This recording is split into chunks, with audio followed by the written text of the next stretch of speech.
Good morning student, I am Rinki Sharma और आज मैं आपको क्लास 8 का ज्योग्राफी का चैप्टर 2 बताने जा रही हूँ, जिसमें हम जानेंगे अजैव संसाधन और जैव संसाधनों के बारे में।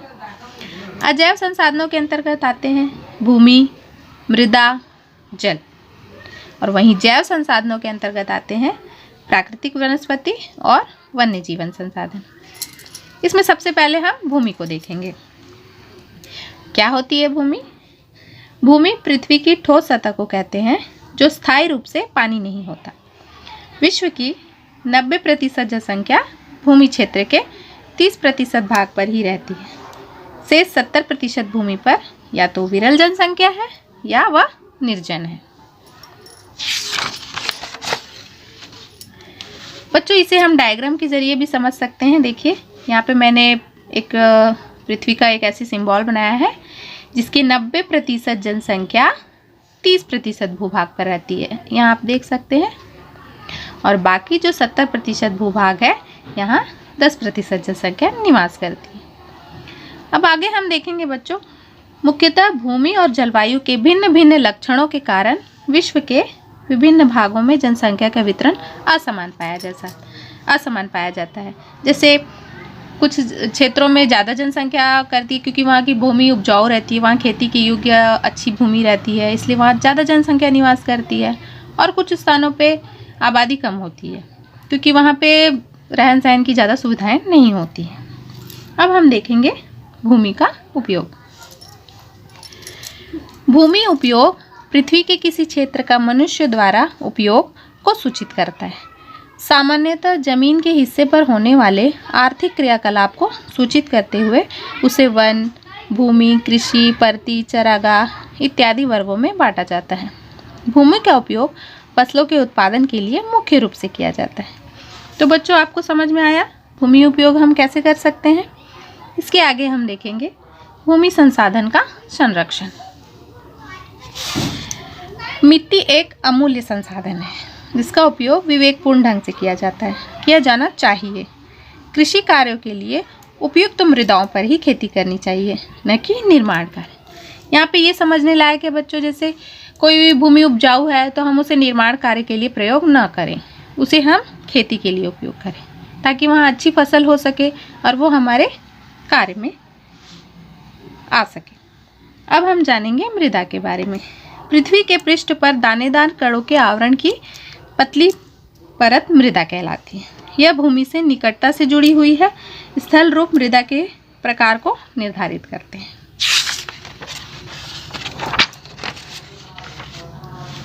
मृदा निर्माण के कारक।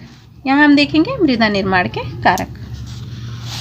मृदा निर्माण के कारक मृदा निर्माण को नियंत्रित करने वाले 5 कारक होते हैं, जिसमें में मूल, शैल, उच्चावच, समय, जलवायु तथा जैविक तत्व शामिल हैं।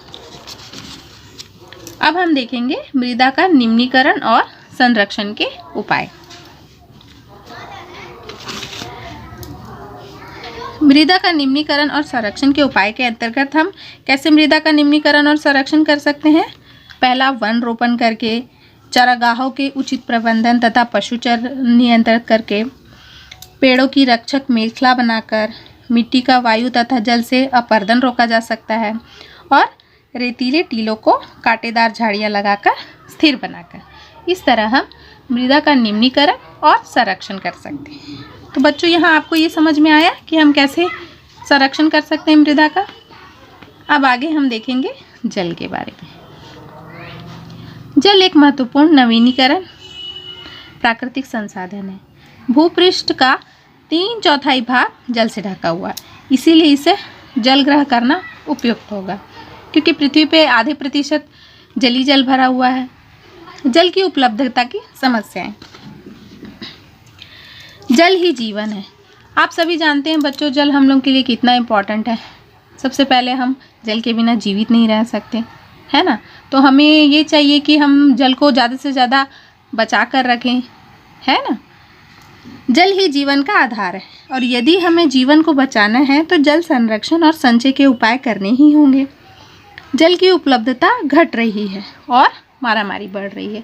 गर्मी के मौसम में देखो बच्चों कितना जल का प्रॉब्लम होता है हमें, है ना। कूलर में भरने के लिए, कपड़ा धोने के लिए, नहाने धोने के लिए, कई कई जगहों में तो लोग कई कई मीलों दूर जाते हैं पानी भरने के लिए।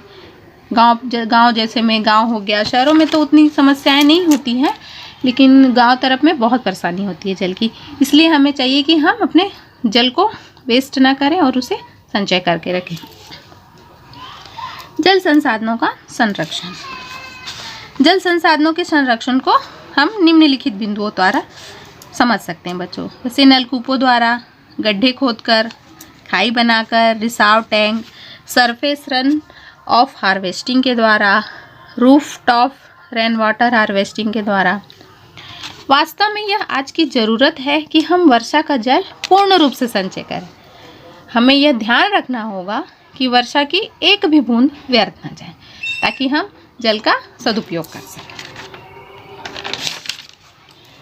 इसके आगे हम देखेंगे बच्चों प्राकृतिक वनस्पति और वन्य जीवन। क्या होती है प्राकृतिक वनस्पति? प्राकृतिक वनस्पति से अभिप्राय भौतिक दशाओं अथवा परिस्थितियों में स्वतः उगने वाली वनस्पतियों से है, जिसमें पेड़ पौधे, झाड़ियाँ, घास इत्यादि शामिल होते हैं, है ना बच्चों।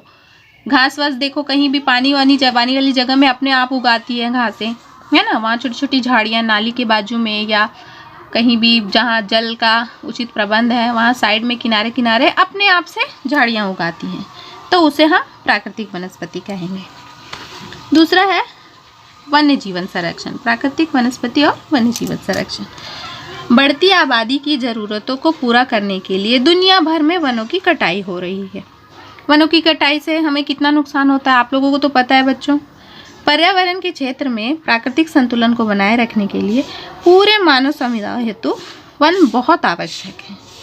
बिगड़ती स्थिति मनुष्य के स्वार्थ को दर्शाती है, क्योंकि वे नए पेड़ न लगाकर उन्हें फिर से जीवंत करने के लिए कदम न उठाते हुए जंगलों को काट रहे हैं और अंधाधुंध कटाई हो रही है।